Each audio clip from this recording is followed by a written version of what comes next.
عبد الباسط صاحب نے بھی ہمیں جوائن کیا ہے۔ عبد الباسط صاحب، آج ایک بڑی کامیابی پاکستانی افواج نے تاریخ رقم کر دی ہے، کیسے دیکھ رہے ہیں اس کامیابی کو؟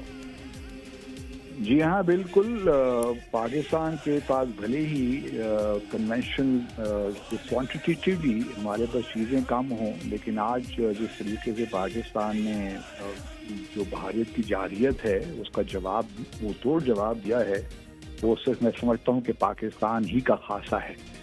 پاکستان کی آرم فورسز نے بار بار اس چیز کو ثابت کیا ہے کہ وسائل کی کمی کے باوجود ہم نے بھارت کی جو بولنگ ہے اس کو کبھی ایکسیپٹ نہیں کیا۔ اب جو یہ معاملات اس وقت چل رہے ہیں یہ بھی بھارت نے ہی شروع کیے ہیں۔ ایکچولی گزشتہ رات بھارت نے ہی ہمارے کچھ ایئر فورسز کو نشانہ بنانے کی کوشش کی، اور اس کے بعد پھر آرمی چیف نے یہ کہا کہ جی اب یہ اس کا جواب دینا بہت ضروری ہو گیا ہے۔ تو اب تک اگر آپ دیکھیے تو ہم نے بھارت کے بے شمار جو ہیں ایئر بیسز، وہاں کے ہیڈ کوارٹرز، ایئر اسٹیشنز، چاہے وہ مقبوضہ جموں اور کشمیر میں ہوں، راجستھان، آدم پور، پنجاب میں ہوں، ہر جگہ ہم نے ان کو ہٹ کیا ہے۔ اور انٹرسٹنگ بات یہ ہے کہ جہاں بھارت کا میڈیا تو یہ کہہ رہا ہے کہ جی پاکستان کے تمام حملے ناکام ہو گئے ہیں، وہاں آج منسٹری فار ایکسٹرنل افیئرز اپنی پریس بریفنگ میں وہاں جو ان کے آرمی اسپوکس پرسنز ہیں وہ بتا رہے ہیں ہمیں کہ جی پاکستان نے کتنا ڈیمیج کر دیا ہے پٹھان کوٹ کو، آدم پور ایئر بیس کو، ادھم پور کو۔ تو یہ جو ایک کانٹرڈکشن بھی آپ کو نظر آتی ہے، بڑی انٹرسٹنگ ہے کہ اس وقت ہمارا دشمن کتنا بھکلایا ہوا ہے۔ اب آگے کیا ہونے جا رہا ہے، دیٹ از امپورٹنٹ، کیونکہ دیکھیے بھارت پاکستان نے کبھی بھی یہ نہیں چاہا کہ چیزوں کو ایسکلیٹ کرے یا اس لیول تک لے کر جائے۔ بھارت نے ہی یہ معاملات شروع کیے ہیں۔ 6-7 مئی کو بھارت نے پاکستان کے سویلین چیزوں کو ٹارگٹ کیا، ہمارے انوسنٹ لوگوں کو مارا۔ پھر کل گزشتہ رات بھی بھارت نے ہی ہمارے ایئر بیسز کو اٹیک کرنے کی کوشش کی۔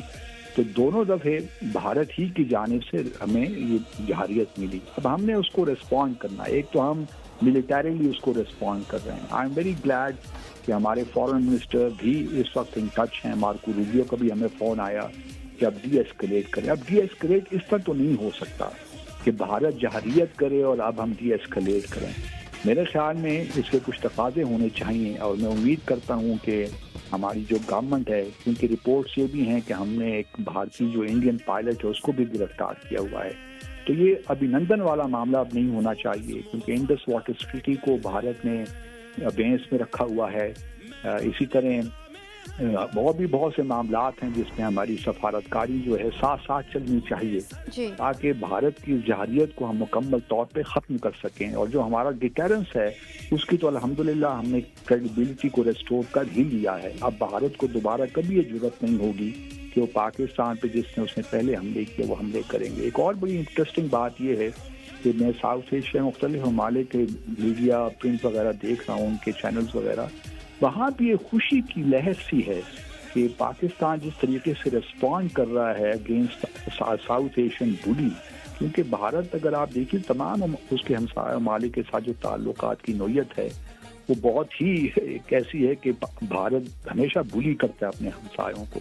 تو ہمارے لیے بڑی خوش آئند بات ہے، لیکن یہ ایک اچھا موقع ہے پاکستان کے لیے کہ ہم جو جموں اور کشمیر کا تنازع ہے اس کو سامنے لے کر آئیں، کیونکہ اب اس کا حل ہونا بہت ضروری ہے، اور اس کے لیے آئی ایم شیور کہ پاکستان کی حکومت اور جو بھی اسٹیک ہولڈرز ہیں وہ اس وقت اس پہ بھی توجہ دے رہے ہیں۔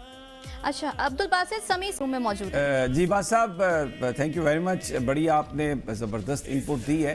میں صرف یہ جاننا چاہوں گا کہ آپ کیا سمجھتے ہیں کہ اس وقت پاکستان کو بھارت کے ساتھ مذاکرات میں براہ راست انگیج ہونا چاہیے یا بیچ میں کوئی میڈیشن ہو پھر اس کے بعد بات کرنی چاہیے؟ کیونکہ امریکہ کی طرف سے جو سٹیٹمنٹس تھیں اس میں مجھے یہ نظر آ رہا تھا کہ ان کا زور اس پہ ہے کہ پاکستان اور بھارت دونوں ڈائریکٹلی مذاکرات کریں۔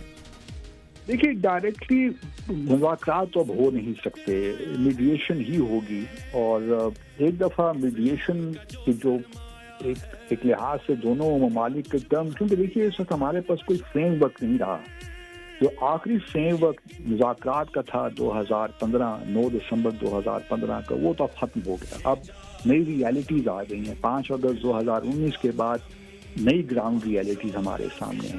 اس لیے بائیلیٹرل ٹاک کا تو کوئی فائدہ اب نہیں ہے. اور شملہ ایگریمنٹ کے بعد 1972 کے بعد ہم یہ بائیلیٹرل ٹاکس ہی کر رہے ہیں نا. اس کا فائدہ کیا ہوا؟ ہر 5-6 سال کے بعد ہم اسی قسم کی صورتحال ہمارے سامنے آ جاتی ہے. میرے خیال میں پاکستان کو بڑا اچھا موقع ملا ہے. اس وقت بھارت ڈیفینسو پہ ہے اور یہ ہمارے لیے ایک اچھا موقع ہے کہ ہم بڑی کلیئرٹی کے ساتھ آگے چلیں. سعودی عرب، UAE، کوئی گلف کنٹری، ایون امریکہ بھی، اس کا بھی بھارت بہت انفلوئنس